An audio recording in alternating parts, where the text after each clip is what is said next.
Hey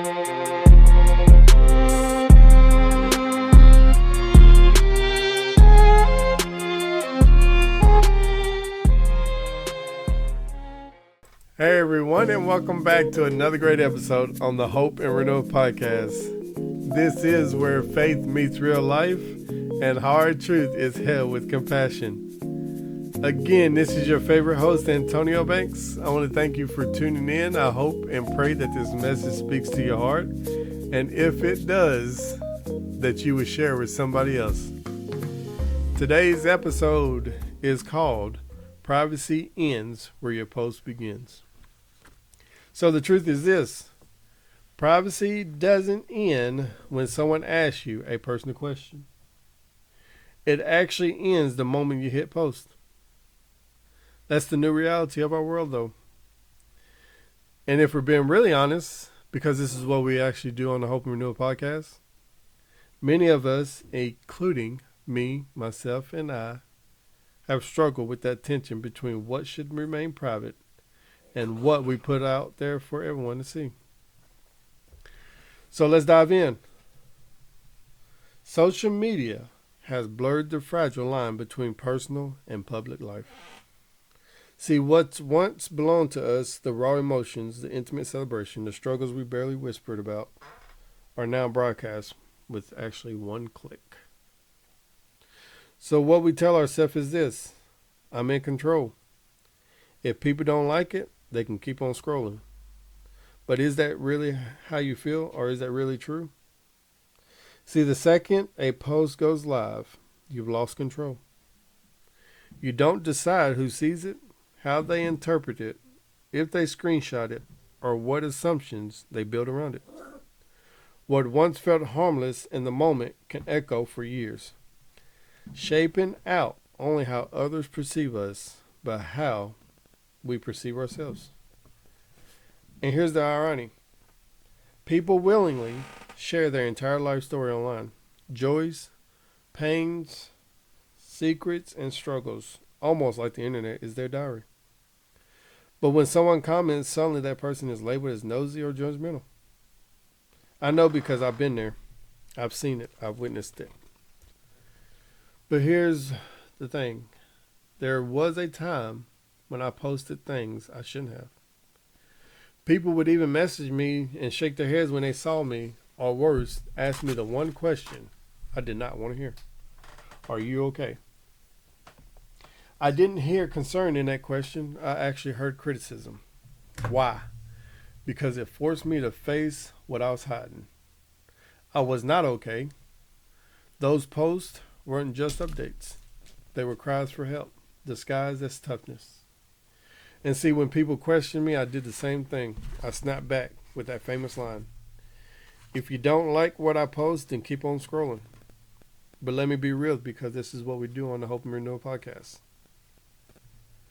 Those weren't words of strength. They were a shield. They were a way to deflect, because deep down I craved attention. I wanted the likes, the comments, and the reactions. But see, the moment someone pressed deep, I felt exposed. That's the danger of oversharing. We want freedom to express without the responsibility of being challenged. But once it's out there, it's no longer just ours. It's everybody else's. See, we also struggle in Scripture with it. It was a warning for us for centuries. Matthew chapter 6, verse 6 reminds us that prayer isn't meant for performance. It's actually meant for the intimacy with God. See, Proverbs 11 chapter 13 says that gossip betrays a confidence. Once something is spoken or posted, it can't be pulled back. Matthew chapter 7 verse 6 warns us not to throw our pearls before pigs. Some treasures are too valuable to put in the wrong hands. And it goes to the story of Samson in the Bible. He was set apart as a Nazirite, consecrated to God with a vow that his strength came through his uncut hair. But Samson did what we always do. We had a weakness. He had a weakness. He didn't guard what was sacred. He revealed to Delilah what never should have left his lips. Once spoken it was gone. His strength left him, and his enemies triumphed him. See, Samson's downfall was this. He didn't begin with the Philistines. It actually began with his own willingness to expose what should have remained private. But see, here's the hope. Even in the lowest moment, blind and humiliated, Samson prayed, Lord, remember me. And God did. Strength was restored. Samson's final act was his greatest victory. So what does that mean for us today? It means that before we post, we should pause. Ask ourselves, is this for validation? Or is it truly valuable? Is it sacred or is it just for show? Because again, here's the truth.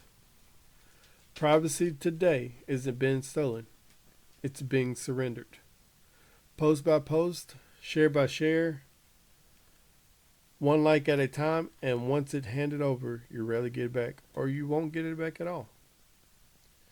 Even if you've given away too much, even if you share struggles that left you feeling exposed, there's hope.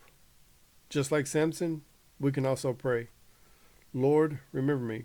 Strengthen me one more time. God can restore, and he does redeem. So here's the takeaway. Guard what's sacred. Not everything needs to be public. Some things are meant for your heart, your home, and your God.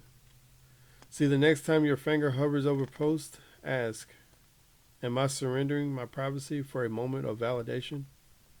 Because again, privacy doesn't end in the shadows. It ends where your post begins. So before we wrap it up, I want to leave you with this, some questions to think about this week. Have you ever shared something online that later you wish was kept private? What was the outcome?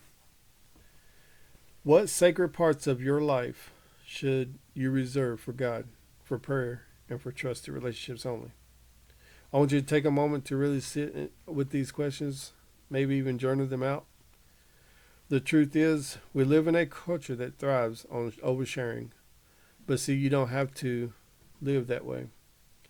You have the power to guard your heart, protect what's sacred, and choose wisely what you make public.